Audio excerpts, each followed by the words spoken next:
আপনি যখন মদিনায় ঢুকেন তখন উহুদ পাহাড় আপনাকে তাকায় তাকায় দেখে। আজকে আপনি মদিনায় ঢুকতেছেন, উহুদ পাহাড় আপনাকে দেখতে পায় না। এজন্য উহুদ পাহাড় কেন্দ্রে যার যার আশ্চর্য রহমাতুল লিল আলামিন নবীজি যে উহুদ পাহাড়ের ভালোবাসার মূল্যায়ন করে আল্লাহর রাসূল নিজের পথ ঘুরায়া আবার চলে গেলেন। ওই পথ দিয়া নবীজি মদিনার দিকে ঢুকলেন, যেখান দিয়া উহুদ দেখা যাইতেছে। নবী উহুদকে দেখতেছেন আর উহুদ নবী আলাইহিস সালাতু ওয়াস সালামকে দেখতেছে। রাসূল মদিনায় ঢুকতেছেন, কতটুকু মুহাব্বত করবে, পরিমাণটা কি হবে মুহাব্বতের, আল্লাহর রাসূল পরিমাণ বলে দিলেন।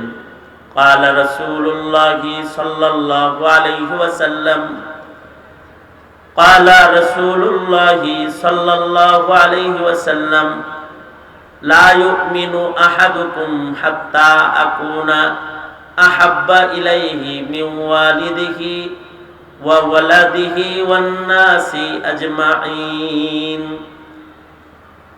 আল্লাহর রাসূল বলেন, ততক্ষণ পর্যন্ত কামেল মুমিন হবে না যতক্ষণ না পর্যন্ত তোমার জানের চাইতে, পিতা মাতা ভাই বোন আপনজন সকলের চাইতে, বন্ধু বান্ধব সকলের চাইতে যতক্ষণ না পর্যন্ত, নবী বলেন আমি রাসূলকে সর্বোচ্চ মুহাব্বত তুমি প্রদর্শন না করবে ততক্ষণ পর্যন্ত কামেল মুমিন তুমি হতে পারবা না। এবার প্রশ্ন হলো, আমি উম্মত হিসেবে কি আমি নবীকে সর্বোচ্চ সেই মুহাব্বতটা করি? যদি আমরা মুহাব্বতটা করতেই পারতাম তাহলে নবীর খাতমে নবুয়তকেও প্রতিষ্ঠা করে ফেলতে পারতাম। আমরা ওই মুহাব্বতটা পারি না, করি না বিধায়ী এখনো পর্যন্ত বাংলাদেশে কাদিয়ানীদেরকে অমুসলিম ঘোষণা করানো আমাদের দ্বারা সম্ভব হয় নাই। যারা মুহাব্বত প্রকাশ করেছে তারা রক্তের বদলায়, জানের বদলায় কাদিয়ানীকে তাদের রাষ্ট্রে কাফের হিসেবে তারা ঘোষণা দিয়েছে। সরকারের কাছ থেকে তারা আদায় করেছে। সরকারের কাছ থেকে আদায় করানো লাগবে কেন? সরকার কি মুসলিম দেশের সরকার নয়? সরকারের কাছ থেকে আমার আদায় করতে হবে কেন? প্রেসিডেন্ট থেকে শুরু করে এই রাষ্ট্রের 90% মুসলমান, 90% নেতা নেত্রী সবাই তো মুসলমান। কেন তাদের কাছে মুহাম্মদুর রাসূলুল্লাহর কোনো হক নাই? এরা কবরে যাবে না? এদেরকে জিজ্ঞাসা করা হবে না যে তোমার নবীকে? এই প্রশ্ন কি প্রধানমন্ত্রীকে জিজ্ঞাসা করবে না? প্রেসিডেন্টকে জিজ্ঞাসা করবে না? নাকি তাদেরকে জিজ্ঞাসা করবে তাদের দলের নেতাকে? এটা জিজ্ঞাসা করবে নাকি? তাদেরকেও তো জিজ্ঞাসা করবে তোমার নবীকে।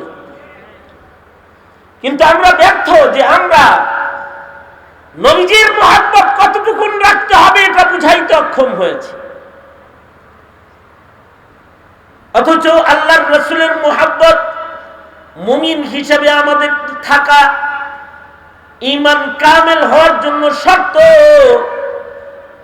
আমার নবী তো এমন নবী যে নবীকে মুহাব্বত করা আল্লাহ তাআলা শুধু মানুষের জন্য না, কুল কায়নাত মাখলুকাত যা কিছু আল্লাহ তাআলা বানাইছেন সকলের উপরে আল্লাহ তাআলা আমাদের নবীজিকে মুহাব্বত করাকে আল্লাহ তাআলা ওয়াজিব করে দিয়েছেন, বিধান করে দিয়েছেন।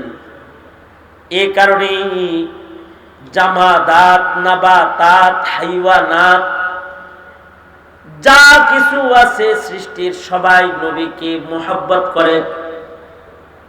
পাথর, পাহাড়, গাছ, হাইওয়ানাত এরাও নবীজিকে মুহাব্বত করে। কিন্তু আমি এমন উম্মত যে উম্মত হয়ে নবীকে মুহাব্বত যে করি এটা বুঝাইতেই পারি না। এটা উম্মত এখন নবীকে ভালোবাসে এটা বুঝানো বাদ দিছে। নবীর ভালোবাসা শুধু দাবিতে রেখে দিয়েছে, ইজহার হুব নাই। অথচ নবীর ভালোবাসা জামাদাত, নাবাতাতও প্রকাশ করেছে। রাসূল সাল্লাল্লাহু আলাইহি ওয়াসাল্লাম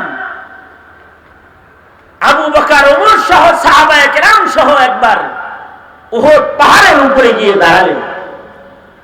নবীজি যখন উহুদ পাহাড়ের উপরে দাঁড়াইছে, আবু বকর ওমর সাথে আছে, রিওয়ায়াতে আছে উহুদ পাহাড় নাচা শুরু করছে খুশিতে। উহুদ পাহাড় নড়াচড়া শুরু করছে খুশিতে। পাহাড় যখন নড়াচড়া করতেছে, আল্লাহর রাসূল পাহাড়কে লক্ষ্য করে বললেন, এই পাহাড় নড়িস কেন? আমি মুহাম্মাদুর রাসূলুল্লাহ সাল্লাল্লাহু আলাইহি ওয়াসাল্লাম তোর পিঠে উঠছে, আমার সাথে আমার আবু বকর ওমর আছে, নড়বি না, নড়াচড়া বন্ধ করে দে। সাথে সাথে নবীজির মুখের আওয়াজ শোনার সাথে সাথে পাহাড়ের নড়াচড়া বন্ধ হয়ে গেছে। হাকিমুল উম্মত মুজাদ্দিদুল মিল্লাত শাহ আশরাফ আলী থানভী বলেন, পাহাড় যে নড়াচড়া করতেছে আর নবীজি যে পাহাড়কে এই উহুদ নড়িস না বলে ডাক দিছে, ভালোবাসার এই ডাকটা শোনার জন্য সে নড়াচড়া করছে। নবীর মুখে নিয়ে আমার নামটা উচ্চারিত হয়। একবার আল্লাহর রাসূল সাল্লাল্লাহু আলাইহি ওয়াসাল্লাম কোন জায়গা থেকে মদিনার দিকে আসতেছেন। প্রতিদিন আল্লাহর রাসূল নিয়মিত যেই পথ দিয়ে আসেন সে পথ দিয়ে না এসে আল্লাহর রাসূল অন্য পথে মদিনায় আজকে ঢুকতেছেন। হযরত জিবরাইল নবীজির পথে দাঁড়িয়ে গেলেন আর বললেন, আল্লাহর নবী, আল্লাহ তাআলা বলেছেন আপনাকে পুরান পথে যাইতে, যে পথে সব সময় ঢুকেন মদিনায়, ওই পথে ঢুকতে বলছেন, এই পথে ঢুকবেন না, ঘুরে যান। আল্লাহর নবী বললেন, জিবরাইল কেন ঘুরবো? আপনি যখন মদিনায় ঢুকেন তখন উহুদ পাহাড় আপনাকে তাকায় তাকায় দেখে। আজকে আপনি মদিনায় ঢুকতেছেন, উহুদ পাহাড় আপনাকে দেখতে পায় না। এজন্য উহুদ পাহাড় কেন্দ্রে যার যার। আশ্চর্য, রহমাতুল লিল আলামিন নবীজি যে উহুদ পাহাড়ের ভালোবাসার মূল্যায়ন করে আল্লাহর রাসূল নিজের পথ ঘুরায়া আবার চলে গেলেন।